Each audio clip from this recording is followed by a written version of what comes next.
अस्सलाम वालेकुम नाज़रीन, गिरदो पेश पर आज की वीडियो के साथ मैं हूं रज़ीन रज़ी। शाम 5 बजे आप हमारी वीडियो देखते हैं। अगर आपने अब तक हमारे चैनल को सब्सक्राइब नहीं किया तो इसे सब्सक्राइब कीजिए और बेल आइकन पर क्लिक कीजिए ताकि हमारी अपडेट्स आप तक पहुंचती रहें। हम अगस्त के महीने में हैं और जश्न आज़ादी की तकरीबात भी शुरू हो गई। आज 10 अगस्त है और 10 अगस्त को लॉकडाउन ख़त्म हो गया।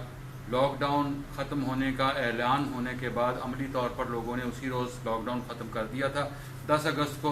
आज बस आप ये समझें कि रिवायती ऐलान के मुताबिक आज इदारे खुल रहे हैं, होटल खुल रहे हैं, सिनेमा हॉल और थिएटर खुल रहे हैं। लेकिन हमारे यहाँ चूँकि लोगों के पास दौलत बहुत ज़्यादा है, हम वैसे गरीब मुल्क हैं, लेकिन बाज़ औक़ात हमें एहसास होता है कि शायद हम कहने को गरीब हैं। कोरोना लॉकडाउन में हमने बहुत कहा कि गरीब फाके से मर जाएगा, लेकिन आपने देखा कि जब लॉकडाउन खुलता था या रिलैक्सेशन होती थी, लोग घरों से ऐसे निकलते थे कि जैसे कोई कैद से रिहाई होती है। और कहाँ जाते थे? वो मुख्तलिफ मॉल्स में जाते थे, मुख्तलिफ प्लाज़ों में जाते थे। ब्रांडेड जूते, ब्रांडेड कपड़े, ये लफ्ज़ भी हमारे ज़माने में नहीं थे, लेकिन अब ये एक रिवाज बन गया है। ऐसा ही एक रिवाज सयाहत भी बन चुकी है। सयाहत फारिग लोगों का काम है। सयाहत के लिए बहुत सा पैसा आपके पास होना चाहिए, वाफिर मिकदार में आपके पास दौलत होनी चाहिए, और सयाहत कोई गरीब आदमी नहीं करता।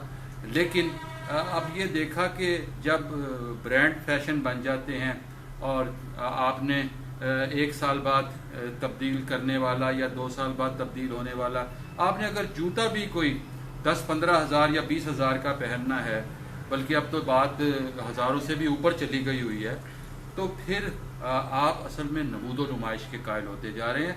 सो उस नमूदो नुमाइश में हमारे यहाँ लोग इस तरह पहुँचे हैं।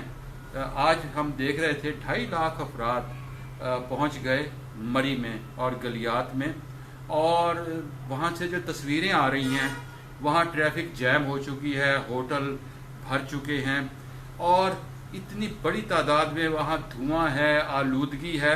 यानी सेहत अफजा मकाम पर आप धुआं अपने अंदर दाखिल करने के लिए पहुँचे हुए हैं। जाहिर है जब आपको कोई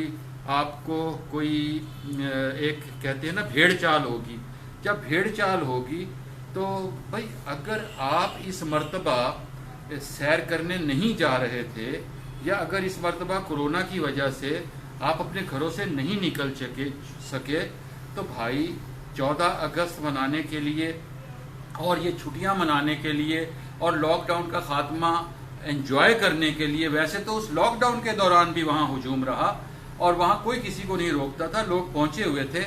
लेकिन आप जिस तरह से गए हैं और जिस तरह से वहाँ लोग पहुँचे हैं, उससे अंदाज़ा होता है कि पाकिस्तान में गुर्बत एक हैं, लोग गरीब लोग हैं, गरीब लोग भी हैं, वो भूखे भी रहते होंगे उनके पास, लेकिन आपके पास दौलतमंद भी इतने ज़्यादा हैं, दौलत भी इतने बहुत सारे लोगों के पास है कि उनसे संभाली नहीं जाती जनाब, उनसे संभाली नहीं जाती। फिर वो उसे खर्च करने का बहाना ढूंढते हैं, बजाय इसके कि आप लॉकडाउन का शिकार होने वाले बेरोज़गार लोगों के बारे में कुछ सोचते, उन लोगों के बारे में सोचते कि जिनका रोज़गार ख़त्म हो चुका।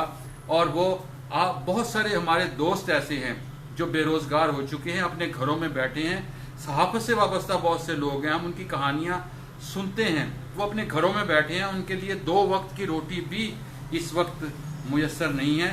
मैं तो सिर्फ सहाफ़त की बात कर रहा हूँ, और बहुत से शोबे ऐसे हैं जिसमें दुकानदार हैं, जिसमें बहुत सारे और लोग हैं, जिसमें सेल्समैन हैं। ये सब लोग अपने घरों पर बैठे हैं, और इनमें से बहुत से लोग जो हैं, हम खुदकुशियों की भी खबरें पढ़ रहे हैं, लोग गुर्बत के मारे खुदकुशी भी कर रहे हैं। लेकिन इस सारे अमल के बावजूद अगर पागलों की तरह लोग गलियात में पहुंच गए, अगर पागलों की तरह उन्होंने उस खूबसूरत तफरीही मकाम को आलूदा और गंदा और गलाजत वाला कर दिया, तो इससे आप खुद अंदाज़ा कर सकते हैं कि हम अपना जश्न आज़ादी कैसे मनाते हैं।